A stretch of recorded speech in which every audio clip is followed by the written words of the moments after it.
So నా age 31. ఇప్పుడు job నాకు వస్తా, నేను చేంజ్ అవ్వచ్చా? ఇలాంటి క్వెషన్ ఒకటి వచ్చిందండి రీసెంట్‌గా ఒక స్టూడెంట్ నుంచి. సో 30 ఇయర్స్ అనేది చాలా ఎక్కువ ఏజ్. నేను ముసలోడిని అయిపోయాను అనుకుంటున్నారు. సో 30 ఇయర్స్‌లో నేను జాబ్ చేంజ్ అవ్వగలనా? ఈ టైంలో నేను నేర్చుకోగలనా? ఇలాంటి ఒక డౌట్‌తో వచ్చారు. సో టు బీ ఫ్రాంక్ నేను బ్యాడ్‌గా ఫీల్ అయ్యాను. 30 ఇయర్సే ముసలోళ్ళం అయిపోయామా అన్న లెవెల్‌లో ఉన్నారు. సో 30 ఇయర్స్ అనేది చాలా కేసుల్లో మనకి ప్రాపర్‌గా మెన్ అయ్యేది ఆ టైంలోనే. మిగతా అంతా మనకి ఒక టీనేజ్ కైండ్ ఆఫ్ పోవన్నమాట. 25, 28 ఆ టైం వరకు. సో 30 ఇయర్స్ నుంచే మనకి ఎక్కువ బాధ్యతలుంటాయి. సో మ్యారేజ్ అయ్యి ఉంటది రీసెంట్‌గా. కిడ్స్ ఉండుంటారు. సో మనం ఎక్కువ ఫోకస్ చేయాల్సింది 30 తర్వాతనే బెటర్ కెరీర్ చూజ్ చేసుకోవాల్సింది. ఇప్పుడు మనం నేర్చుకోవడానికి భయపడిపోయి ఉన్న జాబ్ చాలులే, మనం ఏదో వస్తుంది కదా ప్యాకేజ్, ఇక్కడే ఉంటే లాంగ్ రన్‌లో రిస్క్ అవుతుంది.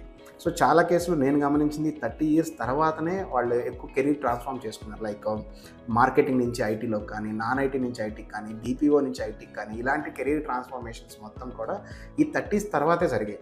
సో 30 అనేది ఏదో పెద్ద ఏజ్ అయిపోయి మనం ముసలోళ్ళం అయిపోయినట్టు కాదండి.